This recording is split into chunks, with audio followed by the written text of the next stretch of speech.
everybody. There are so many of you here so fast, which is amazing. Thank you for all the love on the van tour, liking, subscribing, commenting. It really pushed that video out, and I'm super excited to create content for you guys here going forward. If you're new here, my name is Sarah. This is Koala back there, and we live in this Sprinter van full time. We've been full time for 8 months now. Last week, we did a full van tour. If you haven't seen that, you can go back and check that out. This week, we are going to do a cost breakdown of the vehicle itself, the build out, everything that I added to it afterwards. This van is 2.5 years old, so obviously prices have changed a little bit on certain things, but I'll still be able to give you a good idea of what something like this costs.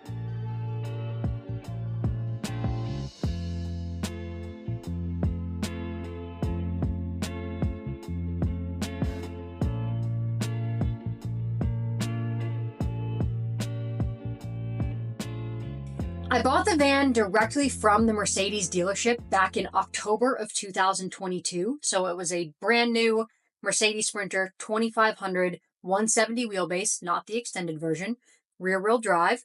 The interior did have a couple extra packages on top of the base model. So it has a media screen, it has the comfort package, a driver convenient package.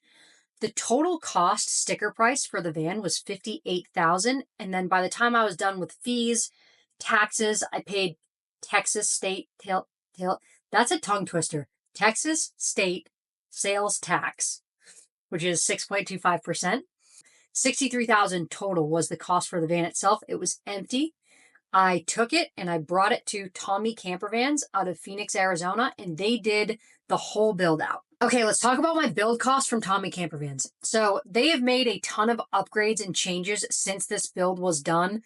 I was actually just in there last week getting my entire electrical system redone and upgraded to Victron.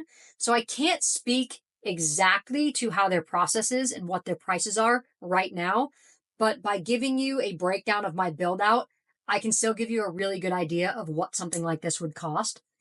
So I chose their layout called the Maddox layout. It gives you all the basic components, and then you can add things until your build sheet is complete. So I chose the Maddox layout, and then I added things such as the rear AC, a diesel heater, an extra solar panel, some exterior lights, a few extra drawers and cabinets. So I made some changes to the build sheet to upgrade the van a little bit, and the total cost came out to $46,700. So that includes everything that you see in this van except for 3 key components. The fridge was not included, which is $1,700. The toilet was not included, which is $1,000. At that time, the batteries were not included. So those 3 things added a couple extra $1,000 that I spent on the side and then brought to them.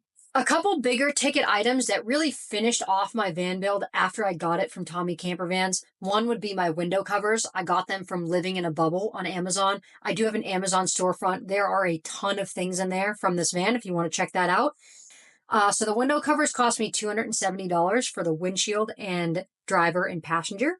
And then I self-made the rest of my window covers for $80. So total of $350 for window covers.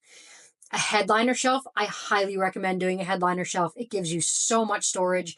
I got one that has a curtain that goes across so you can get quick privacy instead of having to put your window covers up every time you don't want somebody to see into the van. So total cost for my headliner shelf was $385. And then water filters, not essential, but I love having filtered water. So I spent quite a bit on this and I'm happy that I did. I have the Clear Source Ultra water filter that filters the water before it goes into the tank. And then at the sink, I have a separate drinking water faucet. I have the Acuva AeroMax 2.0. They don't make this exact unit anymore, but Acuva does still make their UV water filters. Each of these filters was $500, so I spent a total of $1,000 on water filtration. Starlink Mini. I just got it a couple months ago when I decided to go all into content creating, and it has been amazing because I used to look for campsites just based on whether it had cell service because I wanted to be able to work on content. And now not having any limitation of where I can stay and knowing I'll always have internet has been amazing. So Starlink Mini cost me $600. And then the mount from Savage UTV costs $120. And then I got a inverter, a power inverter, to make sure that the power was enough coming from, I actually stole the wiring from one of my exterior lights to power it. And I got this inverter for $65. So total to install Starlink Mini was $765.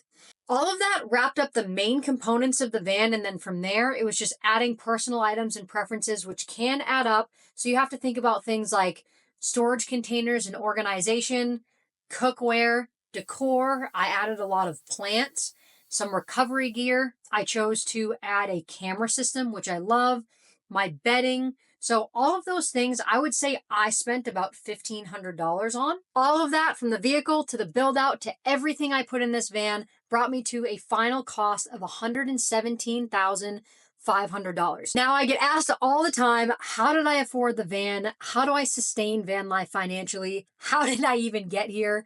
So I just want to tell you a little bit about myself. I'll keep it short and sweet. The van itself is on a loan. It cost me about $1,000 a month between payment and insurance. Tommy Vans offers financing on the build and the van, just in case you were wondering.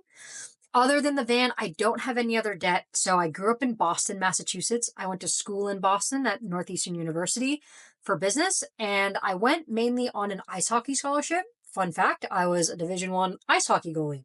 So I'm super fortunate to have gone through college without coming out with debt. I don't have credit card debt. I know that's a big thing that keeps a lot of people from living a lifestyle like this, is having a big overhead, and I'm super fortunate to not have that.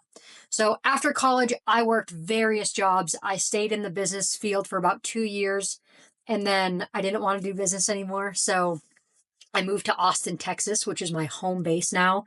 And I was a personal trainer and nutrition coach for a little while.